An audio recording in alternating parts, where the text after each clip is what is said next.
Miss Walker, you will find that life will be very, very hard when you go forward the way that you're going. I know, I know you don't think that because you feel like you know everything at this point and you need to say everything that comes out of your mouth. But I'm a whole judge and I don't get to say everything that comes into my head. I really don't. I have to censor myself so hard sometimes it's not even funny. Um, because there's a time and a place to say things. And sometimes when you're so busy talking, you're going to miss that nugget of information you need to get something better for yourself because you think you know everything. But there are people who have already walked the path that you're walking, and they can give you a little bit of help or give you a shortcut, save you a little bit of hurt or time or energy. But you're not going to get that because you're so busy popping off at the mouth. First of all, it's rude. Second of all, you're raising a whole son. And if that's the way you're going to treat him, how to treat you, that's the way you're going to treat your mother, that's exactly how he's going to treat you. That is exactly what you're going to get back from him. Because that's what you're telling him. This is how we treat mamas. This is how we treat our mother. So you're going to raise a child who, instead of going out to conquer the world and getting better than you could ever imagine for him, he's going to be in an orange jumpsuit right about the time I'm ready to retire. Because you're the example he'll be following. You don't have a car. You need to use your mama's car. But instead of going at it with an approach that says, hey, mom, I appreciate you letting me use your car, a very valuable asset that if something happens to her car, she may lose her job. You could lose your job and your place to stay if you don't have a car. But instead of saying, hey, mom, thank you for letting me use your car. I'm going to need to use it again. So I put gas in it. I made sure I didn't leave any junk in it. I want to show you appreciation for letting me use something that's very important to you. But instead, you abused it the first time. And then when she says, no, you can't use it this time, then you go berserk and spend 2 days in jail, leaving your child without a mama. Which seems to be easy for you because there is no decision I would make that would ever knowingly leave my child without me. I ain't going to jail for nobody because my children aren't going to be sitting there wondering where I am. And you think, oh, well, they don't know. Kids know. I don't care how small your son is. He knows there's a disruption in his atmosphere.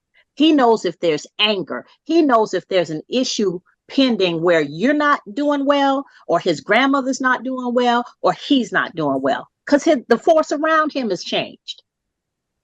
And so if you're going to be the kind of mama that raises a child who's going to go out and conquer the world instead of being beaten down by the world, then every once in a while, all of that talk, you're going to have to pull that way back. You're going to have to be a little bit humble. Trust me. Because I'm going to tell you right now, I sit in this position, but I realize that it is not a position of power for me to abuse. So if somebody steps in front of me in the grocery store, you know what I do? I move back so they can get their grocery cart in front of me. Do I challenge them? No. Because why? What do I gain from it? Got a whole lot to lose. When you realize what you have to lose by all that popping off at the mouth, when it becomes cognizant to you that by doing that, I threaten the welfare and safety of my son. I leave him without a mama. Man, these streets too wild for the stuff you trying to pull. You pulling it on your mama, but pull that out in the street. I watched somebody pull a gun and put it to a FedEx driver's head in traffic due to a traffic offense. People shooting each other for cutting them off in traffic, popping off at the mouth. You might want to regulate that because it's happening daily. So when you think, I don't want to hear all this, maybe it's something you need to hear. Maybe it's something you need to hear. Because the last thing you want is something to happen to you and your mama has to raise a child that she didn't ask to even have. I know she loved her grandbaby. That's why she crying.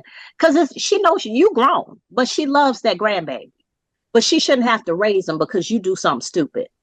I talked to way too many grandmothers who, instead of living their lives, going on cruises, hanging out with their girls, living the best life that they can live after they have worked all these years and raised their kids, now they're stuck raising grandchildren because their children didn't know how to act. And you are the very example of that.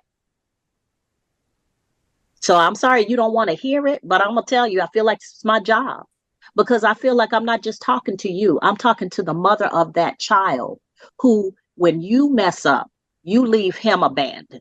When you mess up, you don't know who's taking care of him. When you mess up, then that baby's out there wondering where his mama is. Are we clear? Yes.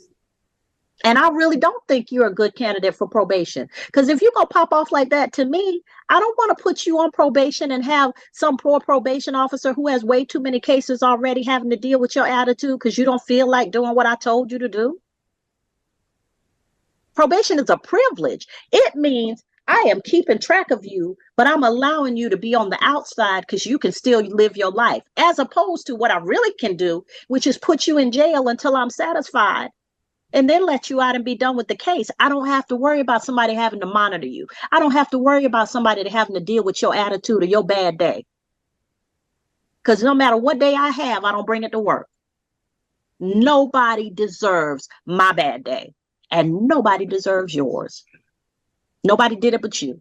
Everything, every decision you make contributes to whether you have a good day or a bad day. But that ain't nobody else's fault. Everything that happened between you and your mother was choices you made. That's nobody else's fault, not mine or anybody else's. And I'll be doggone if I'm going to sit here and listen to you flip off at me like I'm the problem, like I'm the reason you're here. Personal responsibility. Once you start realizing that the choices you make are why you end up where you end up, then you'll make better choices so you can end up in a better place.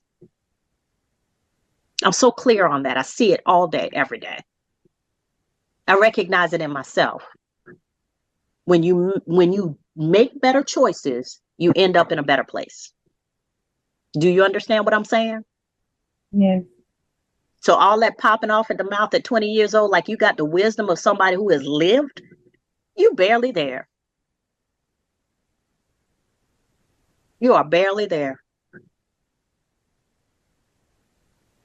You don't even know. And if you continue along this path, you don't even know what's coming at you. You're barely there. So I suggest, for the strong support that your mother is to you, I suggest that you not abuse her. Because she actually wants to have no violent or harassing contact with you instead of no contact. And you know what? No contact would hurt her heart because she loves her grandbaby. But no contact would devastate you because you're going to need her. In the next 12 months, you're going to need your mama. I know it. I can predict it. I can already tell.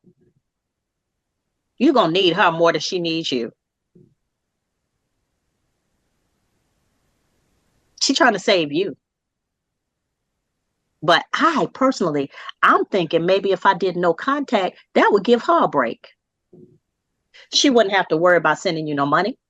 She wouldn't have to worry about no panic call. She wouldn't have to worry about you coming back to show up to leave the child with her because you got something to do and you don't have nobody to keep your baby.